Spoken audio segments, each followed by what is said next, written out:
The construction of the swine-raising facility at the Gagarin Model Sovkhoz and Vocational School is now complete.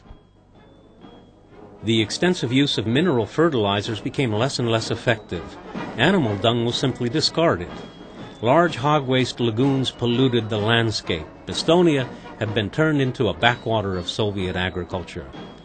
Estonia and Lithuania enjoyed the highest per capita statistical figures for the production of meat and milk in the USSR.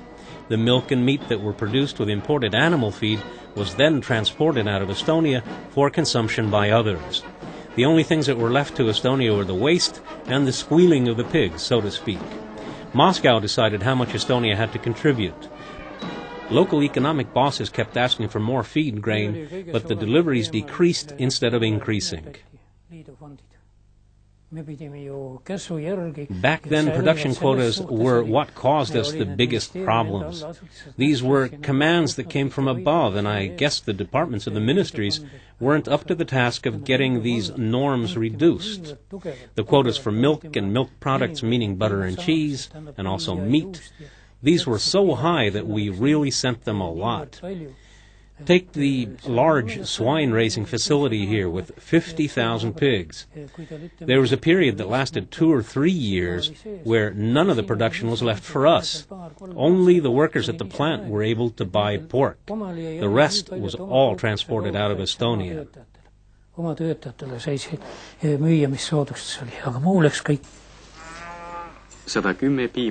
For one person to be able to milk 110 cows means that there has to be a good working arrangement, one that has been properly planned. Everyone has a job to do. What the economy needed was development, but instead of that we got propaganda and a cult of awards. Medals and red flags were handed out in ever-increasing numbers. The heartfelt and fatherly letter written by Comrade Brezhnev to the hero of labor, Leda Papes, was a stimulus that brought out the competitive spirit in everyone who was involved in animal husbandry, from the Moscow Oblast to Uzbekistan to Bulgaria. The media published Comrade Brezhnev's letter to Leda Papes, who milks cows at the Viljanti Sovkhoz. The freshly anointed hero of socialist labor takes a new responsibility upon herself to get the cows, on the average, to produce 5,300 kilograms of milk per year. Värske sotsialistliku töö kangelane võtab uue kohustuse saada iga lehma kohta keskmiselt 5300 kilogrammi piima aastas.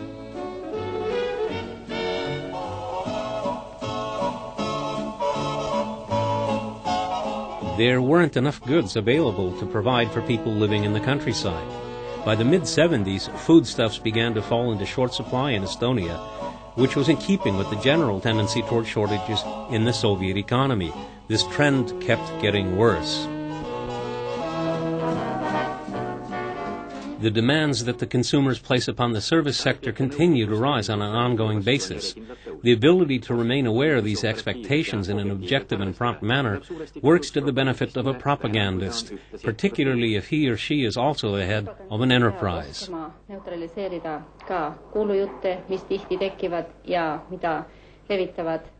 Propagandists have to be able to deal with the rumors that abound, disseminated as they are by our enemies. There may be rumors about prices going up or about the short supply of one product or another. In such cases, the customers usually purchase more than they need. When that happens, a prompt and knowledgeable response on the part of our distribution network and our workers is really vital. Thanks to our awareness, we have been able to parry all of these attacks. There has always been an adequate supply of goods. It is the consumer who suffers by piling up stocks at home. Tallinna kaubahalli direktor Vaike Pillov.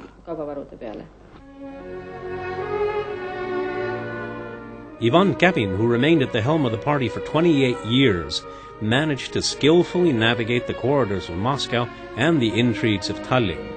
In 1978, Karl Vaino replaced him in the leader's role.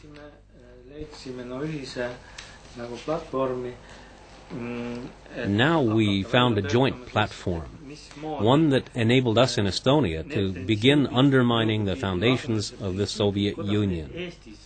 In 1972, we succeeded in publishing the program of the Estonian democratic movement.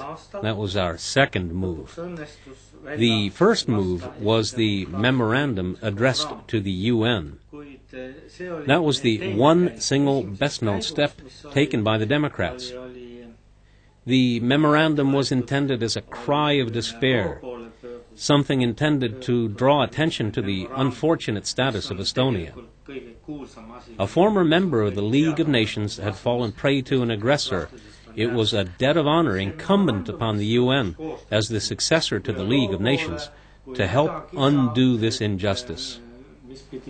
Näitan maailmale Eesti seda õnnetut staatust, endise Rahvaste Liidu liige, on jäänud agressori mõju alla ja et nagu ÜRO-l kui selle Rahvaste Liidu järglasel on nagu püha kohus siis aidata nüüd siis see ebaõiglus likvideerida.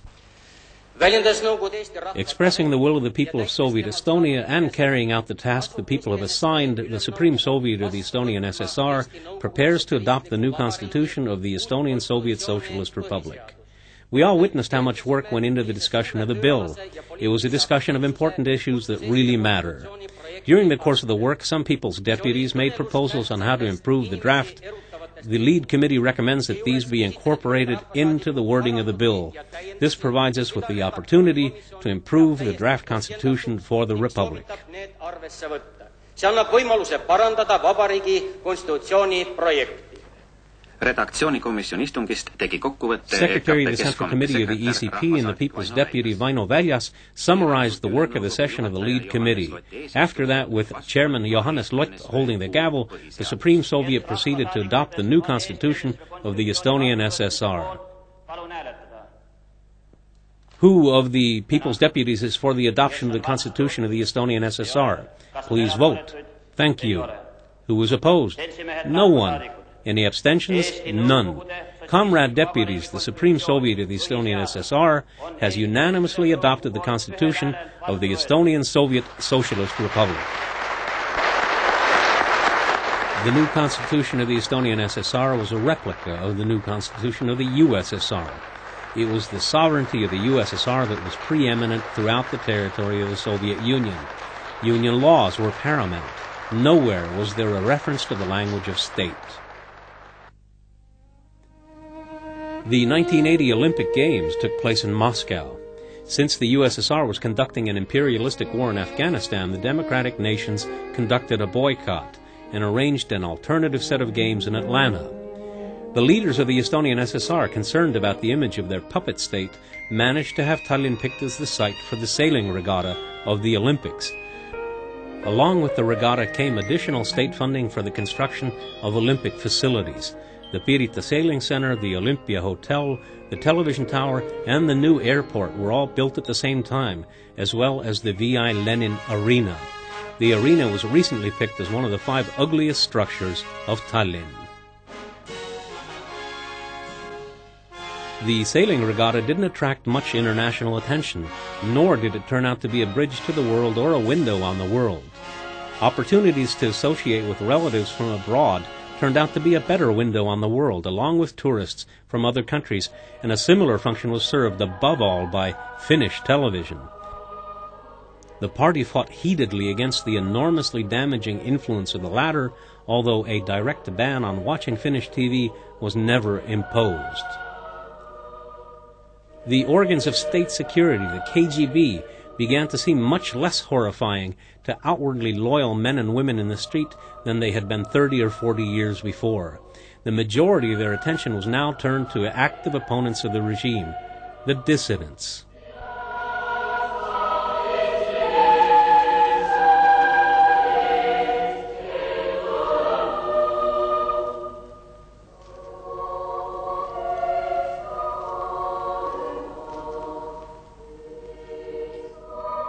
Over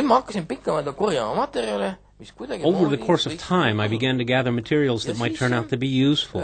The idea was to research what was actually going on in society. The data in the official